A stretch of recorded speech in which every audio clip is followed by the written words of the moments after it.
सर्वांना नमस्कार. स्वागत आहे आपलं मराठी चातुर्य कथा या यूट्यूब चॅनलवर.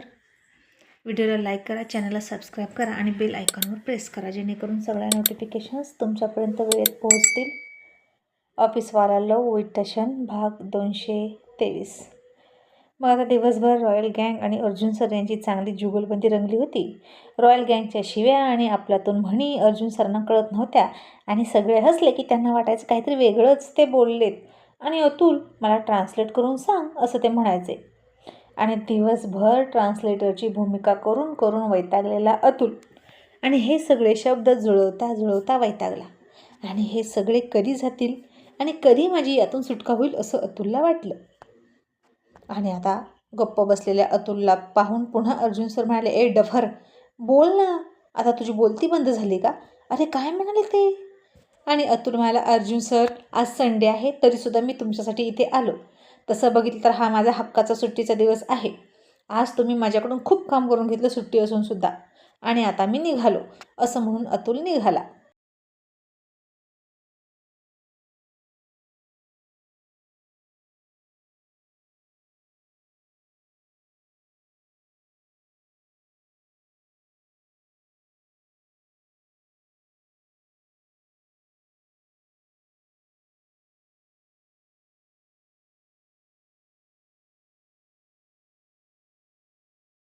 तसं अर्जुन सरांनी पुन्हा त्याला पकडलं आणि म्हणाले, नो नो नो नो, आज पण तू इथेच डिनर कर आणि झोपायला थांबावं तर इथेच किंवा घरी जा.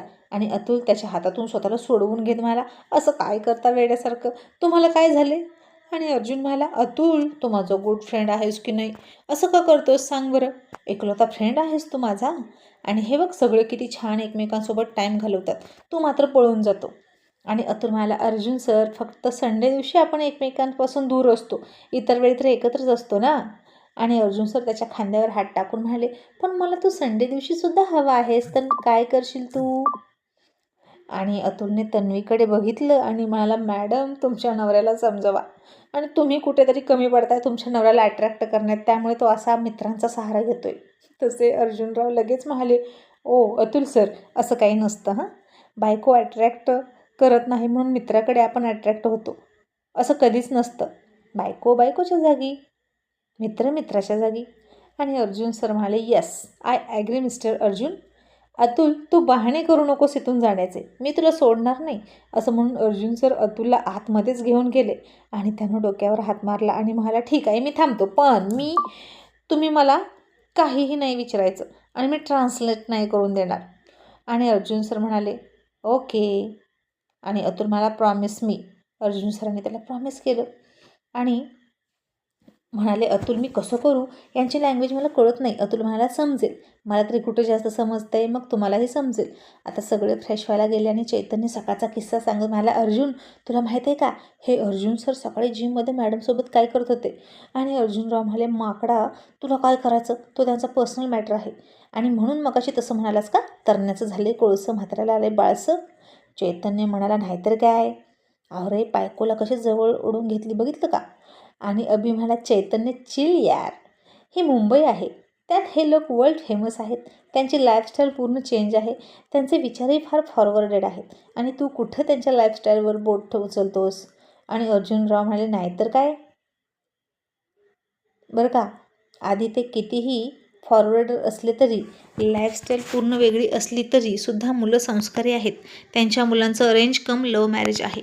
अगदी योग्य वयात लग्न केलं, मुलं वाया गेले नाहीत. इतक्या श्रीमंत बापाची असूनही त्यांच्या मुलांना त्यांच्या परवानगीशिवाय ड्रिंक नाही केली, किंवा मुलगी कुठेतरी पबमध्ये जाते, नाईट पार्ट्या करते, दारूच्या नशेत शॉर्ट कपडे घालून झिंकते, सून रात्रंदिवस बाहेर असते, सासू दारू पिते, बायको दारू पिते, प्रत्येक आठवड्याला फ्रेंड्ससोबत किट्टी पार्टी करते. इथं असलं काहीही नाही.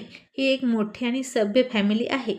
आणि आणखीन एक गोष्ट म्हणजे त्यांच्या मुलानं लग्नाच्या आधी 17 मुली नाचवल्या नाहीत, आणि मला हाच गुण खूप मोठा वाटतो त्यांच्या मुलांमधला.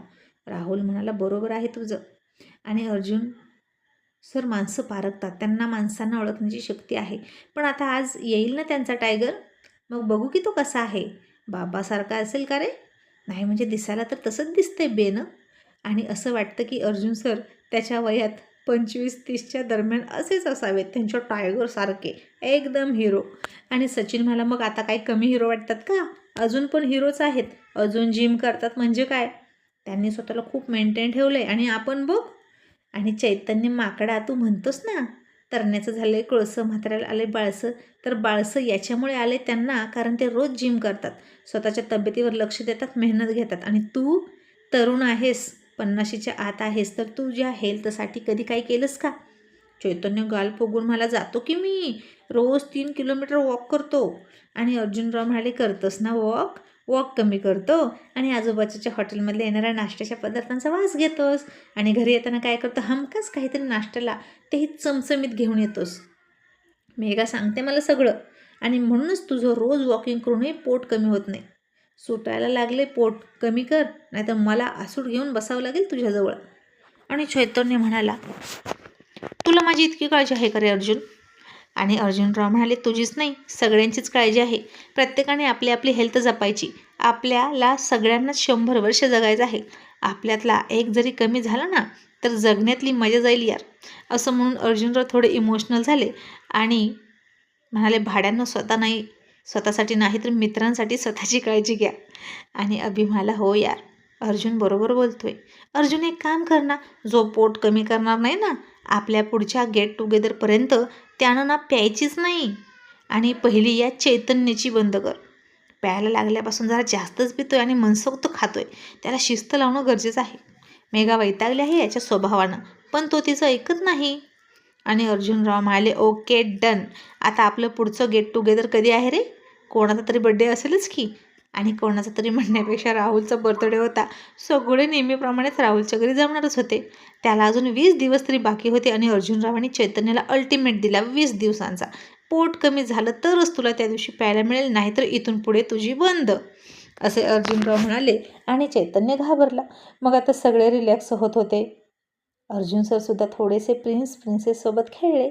त्यांचा थकवा दूर झाला. आणि प्रिन्स रोज डॅडीसोबत मोबाईलवर बोलायचा. आणि आजही असाच स्वीटीने प्रिन्स समोर मोबाईल पकडला आणि तिकडून आर्यन बोलत होता. आणि डॅडीला बघून प्रिन्स खूप खुश झाला. आणि स्वीटी म्हणाली, आर्यन तू कुठे आहेस? प्रिन्सेस तुला खूप मिस करतात. आणि प्रिन्ससुद्धा.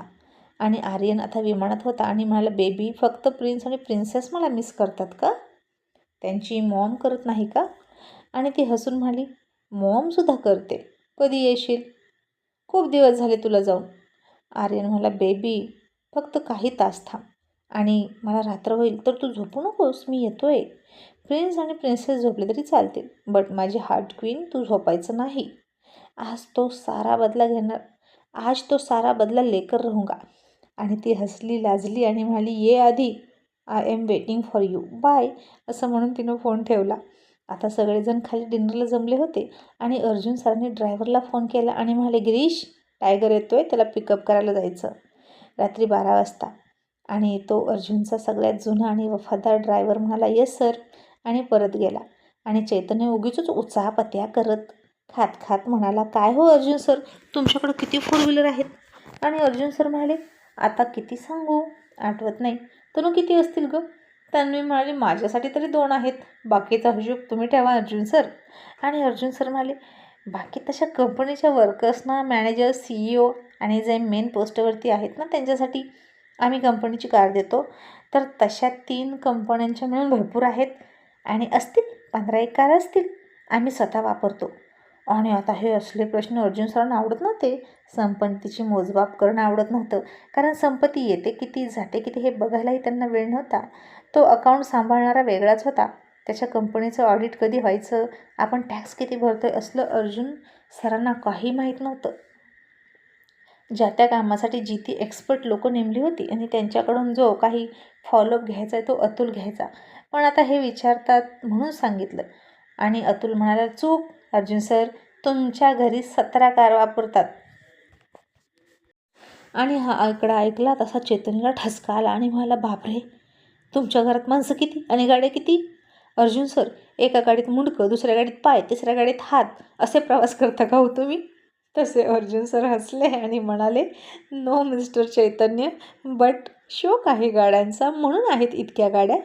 पण ड्रायव्हर मात्र प्रत्येकाला एकच आहे बरं का, ते लिमिटेड आहेत. आणि आता येडा राहुल, त्याच्या डोक्यात काय आलं कुणास ठाऊक, आणि उगीचच खाता खाता म्हणाला, अर्जुन तुझ्याकडे किती कार आहेत रे? अर्जुनराव आपले खरं खरं बोलत म्हणाले, माझ्याकडे एकच आहे आणि बाबांची जुनी आहे, ती पण जपून ठेवली आहे. आणि राहुल म्हणाला, माझ्याकडे 8 फोर व्हीलर आहेत, काही काळ्या आहेत काही पांढऱ्या आहेत. असं म्हणून राहुलनं चैतन्याला डोळा मारला आणि राहुलचा इशारा चैतन्याला लगेच समजला आणि चैतन्य म्हणाला, आणि माझ्याकडे 3 आहेत, 2 पांढऱ्या आणि 1 काळी. आणि या भाड्याचं काय सुरू आहे? एवढ्या फोर व्हीलर यांच्याकडे कधी आल्या, कुठून आल्या, कशाला, कोणालाच काहीच माहीत नव्हतं आणि उगीचच थाप मारतात. आणि सचिन म्हणाला, राहुल तुझ्याकडे 8 कार गाड्या कुठून आल्या रे, आम्हाला कसं माहीत नाही? आणि राहुल म्हणाला, कार गाडी नाही रे सचिन, फोर व्हीलर म्हण, गाई आणि म्हशी रे. आणि झालं, गाई म्हशीला अर्जुनच्या समोर राहुल म्हणाला फोर व्हीलर. आणि अतुल खूप हसायला लागला.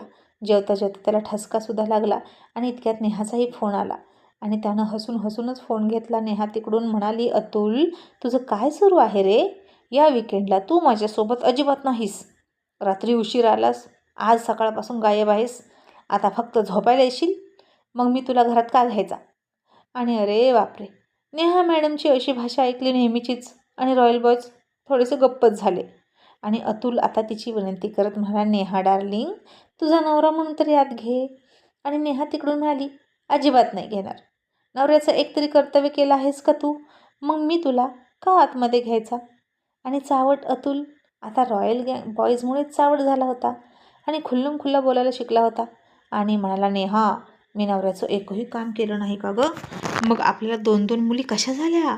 एखाद्या ऋषीनं दिलेलं फळ खाल्लंस का आणि मग झाल्या का? तसे इकडे पुन्हा सगळे खूप हसले आणि नेहा तिकडे लाजली, हसली आणि तिचा राग पळूनच गेला आणि म्हणाली, आगाऊ कुठला, आता ये घरी मग तुला सांगते. आणि अतुल हसला आणि म्हणाला, बेबी मी यायचं आहे की नाही हे नक्की सांग. आधी म्हणालीस की येऊ नको आणि आता काय म्हणतेस? ये घरी मग दाखवते. मग मला सांग मी येऊ की नको? आणि नेहा हसून म्हणाली, ये वाट बघते. आणि तिच्या बोलण्यात आता राग नव्हता, थोडीशी लाडात आल्यासारखी वाटत होती आणि त्या वाट बघते या शब्दातसुद्धा खूप प्रेम दिसत होतं. आणि अतुलच म्हणाला, आईच्या गावात हा चमत्कार कसा झाला? आणि राहुल म्हणाला, सांगू का चमत्कार कसा झाला? अहो बायको तिकडून किती पण चिडून बोलू द्या, आपण मस्करीतच बोलायचं हो. आणि बायको चिडणं सोडून देते. आम्ही सगळे असेच करतो, तुम्ही पण शिकला आमचं बघून. रागाला राग देत बसायचं नाही, तर रागाला प्रेमानं जिंकायचं. आणि चैतन्य म्हणाला, नाहीतर काय, आपण पुरुष मंडळी मित्रांमध्ये खूप रमतो आणि या बायका घरी मूल सांभाळून वैतागतात, कंटाळतात. त्या जॉबला असल्या तर मग काही बघायलाच नको, वेगळी जबाबदारी असते त्यांच्यावर, घर सांभाळतात, ऑफिस सांभाळतात आणि अशा अनेक पातळ्यांवर ते लढत असतात. आणि मग अशा वेळी थोडीशी चिडचिड होणं हे साहजिकच असतं.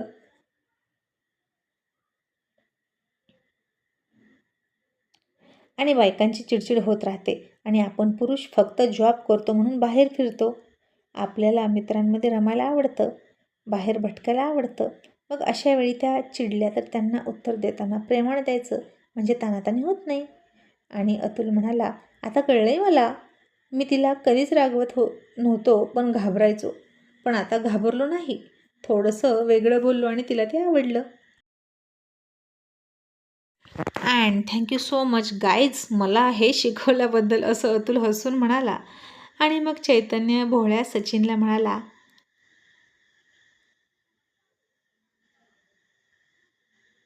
यार सचिन, इथे मुंबईतली पूर्व दिशा कोणती आहे सांग बरं? आणि अर्जुनने एका दिशेला बोट केलं, राहुलने दुसऱ्या दिशेला बोट केलं. सचिनही मला अर्जुन म्हणतोय तीच पूर्व दिशा. आणि राहुल मला, भाड्या तुझं बरोबर आहे, अर्जुन नेहमी बरोबर असतो, त्याची बायकोसुद्धा हेच म्हणते. आमचे अर्जुनराव म्हणतील तीच पूर्व दिशा. आणि अर्जुनराव अभिमानानं म्हणाले, मग आपली बायको आपलंच ऐकते. आणि आता असंच बोलत बोलत डिनरसुद्धा झाला. आणि राहुल म्हणाला, अर्जुन सर तुमचा टायगर आता येईलच, तर प्लीज आम्हाला उठवू नका बरं का, आम्ही सकाळ भेटतो. आणि अर्जुन सर म्हणाले, but look mister Rahul and mister Arjun, रात्रीसारखं प्लीज प्लीज तुम्ही इतकं हसू नका, डिस्टर्ब होतं हो, छोटी मुलं आहेत ना. आणि चैतन्यनं हसून डोळे उडवले आणि मस्करीच्या मूडमध्ये येऊन म्हणाला, अर्जुन सर, आणखीन कशाला डिस्टर्ब होतो? आणि अर्जुन सर काहीच न कळून म्हणाले, आणखीन कशालाच नाही. आणि चैतन्य लगेच म्हणाला, खोटं बोलू नका सर, मी सकाळी सगळं बघितलं. आणि पुढचं काही बोलणार इतक्यात अर्जुनरावांनी त्याचं तोंड पकडलं आणि म्हणाले, चल बेन्या. तसं अर्जुन सरांनी अतुलकडे बघितलं आणि अतुल म्हणाला, बेन्या म्हणजे सीड्स सर, असं ट्रान्सलेट करून सांगितलं. आणि अर्जुन सर म्हणाले, मिस्टर अर्जुन मिस्टर चैतन्याला सीड्स का म्हणतात? आणि अतुल हसून म्हणाला, तुम्हाला ऐकायचं आहे का? तर या इकडे, असं म्हणून अर्जुन सरांच्या कानात बेन याचा चावट अर्थ सांगितला. आणि अर्जुन सर खूप हसायला लागले आणि म्हणाले, ओ माय गॉड. मग आता रात्री खरंच आपल्या हसण्यानं खूप डिस्टर्ब होतोय सगळ्यांना, रात्री पण झालाय असं वाटून अर्जुनरावांनी सगळ्याला गुपचूप झोपवलं आणि म्हणाले, गप झोपाने तर लाता घालीन. आणि सचिन म्हणाला, अर्जुन मी झोपतोय तुझ्याजवळ, पण टोचवी करू नको. तसे पुन्हा सगळे हसले आणि अर्जुन सर तन्वी मॅडमना पुन्हा डिस्टर्ब झालं आणि आता रोमॅन्स करायचं सोडून दिला. तन्वी अर्जुन हातात हात घालून हसून गप्पा मारायला लागले. आणि तन्वी म्हणाली, अर्जुन मी आरूकडे गेले होते आणि आता ती हॉस्पिटलमधून थेट तिच्या घरी जाईल असं म्हणाली. आणि अर्जुन सर म्हणाले, असू दे, मुलगी संसारात रमते, तिचं घर सोडायला तयार नाही, यातच सगळं आलं. तनू खरं तर तिचं लग्न झालं आणि मी घाबरलोच होतो, ती सासरी जाऊन आपलं नाक कापते की काय असं वाटलं होतं, पण नाही, प्रिन्सेसने सगळं खूप छान सांभाळून घेतलं. आणि अशाच त्यांच्या गप्पा सुरू होत्या. इतक्यात बाहेर गाडी येण्याचा आवाज झाला आणि अर्जुन सर पटकन बाहेर आले. तसं 8-10 दिवसातून आर्यन अर्जुन एकमेकांना समोरासमोर बघत होते आणि डॅड म्हणून तो त्यांच्या गळ्यात पडला. दोघेही पितापुत्र एकमेकांना कडकडून भेटले आणि आर्यन सगळ्यात आधी म्हणाला, डॅड ते कोल्हापूरचे अंकल आहेत की गेले? आणि अर्जुन सर म्हणाले, तुझ्यासाठी थांबवलेत, सकाळी भेटतील, आता आराम कर. आणि मग तन्वीसुद्धा आर्यनला भेटली आणि तो वरती गेला. स्वीटी जागी होती, प्रिन्सेस झोपली होती आणि ती त्याच्याकडे बघून लाजत होती. तो मात्र काहीही बोलत नाही, कारण बोलण्यापेक्षा आता त्याचा स्पर्श सगळं बोलणार होता आणि काय बोलायचं म्हणून तीही गप्प होती. मग तो फ्रेश होऊन आला आणि बेडवर बसला. तिच्या दिशेने दोन्ही हात फक्त वर केले आणि पसरले. तशी स्वीटी लाजून त्याच्या मिठीत सामावली आणि मग काय झाली त्यांच्या रोमॅन्सला सुरुवात आणि दोघांमधला अवघडलेपणाही दूर झाला. आणि आता 12 वाजून गेलेच होते आणि स्वीटी आर्यन खूप रोमॅन्टिक मूडमध्ये आले होते. त्यांचा रोमॅन्स अगदी शिगेला पोहोचला होता. 8-10 दिवसांचा विरह होता आणि तो हळूहळू तिच्या गाऊनची नाडी सोडत होता आणि ती लाजून चूर होत चालली होती. आणि त्याच वेळी इकडं सचिनच्या बनियनमधून अर्जुनरावांनी हात घातला होता झोपेतच आणि पोटावर हात ठेवला होता आणि उगीचच बोटं रुतवायचे आणि सचिनला खूप कसं तरी व्हायचं आणि थंडी वाजून आल्यासारखा तो अर्जुनरावांच्या मिठीत थरथर कापत होता. आणि तो म्हणाला, अर्जुन, हे अर्जुन, हात काढ की रे, अरे झोपू दे की, मी मयुरी वहिनी नाही. आणि अर्जुनराव म्हणाले, बेन्या गप्प बस की, मी कुठे काय करणार आहे तुला, मला बाई आणि बाबामधला फरक कळतो आणि जरी काही केलं तर तू कुठं गरोदर राहणार आहेस. असा अर्जुनरावांनी आजच्या दिवसातला शेवटचा विनोदाचा पंच मारला आणि झोपायचं समजून घेतलेले सगळे रॉयल बॉज पुन्हा खी खी खी करून हसले आणि पुन्हा अख्खं देसाई मेन्शन डोक्यावर घेतलं आणि रोमॅन्सच्या मूडमध्ये असलेला आर्यन स्वीटीला डिस्टर्ब झालं आणि आर्यन म्हणाला, oh my god, what is this, हे अंकल जागे आहेत वाटतं.